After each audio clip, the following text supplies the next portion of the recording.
नमस्कार, आप देख रहे हैं डायनामिक इम्पल्शन। आज के इस वीडियो में बात होगी 15 अगस्त 2026 के करंट अफेयर्स की। खास बात, आज पूरा देश स्वतंत्रता दिवस मना रहा है। 80वां स्वतंत्रता दिवस हम सभी को याद दिलाता है उन गौरवशाली पलों की, हम सभी को याद कराता है और नमन करने का दिन है उन सभी स्वतंत्रता सेनानियों को जिन्होंने अपने महत्वपूर्ण योगदान से हमें आज़ादी दिलवाई। तो हम भी नमन करते हैं उन सभी स्वतंत्रता सेनानियों को और शुरू करते हैं आज के इस वीडियो को पहली जानकारी के साथ। हाल ही में IISc बेंगलोर के द्वारा श्रावाणी वॉइस AI मॉडल जारी किया गया है। श्रावाणी नामक ये एक ओपन सोर्स बहुभाषी वाक पहचान मॉडल है, वॉइस का एक मॉडल है जो जारी किया गया है। इस मॉडल को स्पायर लैब ने आर्ट पार्क के सहयोग से और गूगल के समर्थन से विकसित किया है। श्रावणी ये जो है ना, श्रावाणी या श्रावणी SRAVAANI, ये 65 भारतीय भाषाओं और बोलियों में बोले गए शब्दों को पाठ में परिवर्तित करती है। मॉडल में 20 अनुसूचित भारतीय भाषाओं और 45 क्षेत्रीय भाषाओं को शामिल किया गया है, जिनमें गारो, अंगिका, चकमा, कोकबोरोक, तुलु, बुंदेली और बज्जिका शामिल है। समझ रहे हैं आप? मतलब 20 अनुसूचित भाषाएं भी शामिल हैं और 45 क्षेत्रीय भाषाएं भी शामिल हैं, बोलियां भी शामिल हैं। तो मतलब कितना एक हाईटेक सिस्टम है, AI बेस्ड मॉडल है। ज़रूर इसको आप चेकआउट कर सकते हैं, मगर ज़रूरी बहुत है अनुसंधान की दृष्टि से, रिसर्च की दृष्टि से एक बहुत इंपॉर्टेंट ये हमको देखने को मिल रहा है साइंस एंड टेक में भी, है ना। तो ज़रूरी विषय है।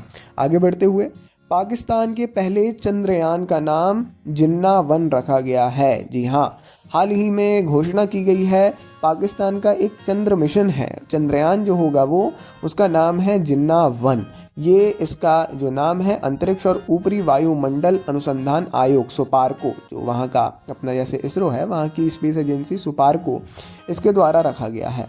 इस रोवर को 2029 में चीन के चांगी 8 मिशन के तहत चंद्रमा के दक्षिणी ध्रुवीय क्षेत्र में भेजने की योजना है। सुपार्को पाकिस्तान की राष्ट्रीय अंतरिक्ष एजेंसी है, जैसा बताया, कि स्थापना 1961 में हुई थी। ये उपग्रह विकास, अंतरिक्ष विज्ञान और रिमोट सेंसिंग पर काम करती है और ये अन्य देशों के साथ नागरिक अंतरिक्ष सहयोग में पाकिस्तान का प्रतिनिधित्व करती है। जिन्ना-1 नाम कायद-ए-आज़म मोहम्मद अली जिन्ना, है ना, जो भी है आपको मालूम है, प्रथम जो वहाँ के प्रधानमंत्री थे, इनके नाम पर रखा गया है, जिन्होंने 1947 में पाकिस्तान की स्थापना की थी। ये नाम एक राष्ट्रव्यापी सार्वजनिक प्रतियोगिता के माध्यम से चुना गया, जिसमें 4000 से अधिक प्रविष्टियां उनको मिली थी। उन्होंने सेलेक्ट किया जिन्ना-1, मतलब जिन्ना नाम सेलेक्ट किया, सीरीज़ है 1, चूँकि ये पहला इनका मिशन है। समझ सकते हैं आप, ज़रूरी जानकारी है, ज़रूर पढ़िएगा, इंपॉर्टेंट चीज़ है ना, चूँकि पाकिस्तान से भी जुड़ा हुआ है तो थोड़ा सा समझने योग्य है। आगे बढ़ते हुए अगली जानकारी, हाल ही में उत्तर प्रदेश के पारिछा बियर को ICID विरासत मान्यता मिली है। पारिछा बियर क्या है? देखिए, सिंचाई और जल निकासी पर एक अंतर्राष्ट्रीय आयोग है जिसका नाम है ICID, मतलब ये आयोग है, इसका शॉर्ट फॉर्म हो जाता है ICID। इसने झांसी में स्थित 140 वर्ष पुराने परीक्षा बांध को विश्व धरोहर सिंचाई संरचना के रूप में नामित किया है। बहुत ये आप समझिए, ये बेतवा नहर प्रणाली से जुड़ा हुआ ये बांध है जो उत्तर प्रदेश और मध्य प्रदेश की भूमि की सिंचाई करता है। WHIS इंजीनियरिंग, सांस्कृतिक और परिचालन महत्व वाली ऐतिहासिक सिंचाई संरचनाओं को ICID द्वारा दी जाने वाली एक मान्यता है ये, है ना। तो ये क्या होती है कि भाई ये चीज़, ये जो भी संरचना है, ये सिंचाई विश्व धरोहर है, ये सिंचाई को लेकर, है ना।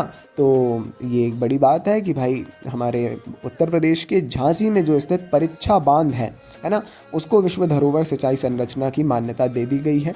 अपने आप में गौरव का विषय है, तो ज़रूरी है जानकारी, और ये आमतौर पर ऐसा देखने को नहीं मिलता है। जैसे वर्ल्ड हेरिटेज साइट्स तो हैं ही, मगर ये भी है, तो ये थोड़ा सा जो है एक्सेप्शनल न्यूज़ है, इसलिए इसको भी पढ़िए अच्छे से। आगे बढ़ते हुए देखते हैं अगली जानकारी।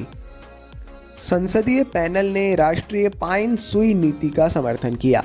विज्ञान एवं प्रौद्योगिकी, पर्यावरण, वन और जलवायु परिवर्तन संबंधी संसदीय स्थायी समिति ने अगस्त 2026 में हिमालय क्षेत्र में वन अग्नि पर अपनी 412वीं रिपोर्ट प्रस्तुत की है।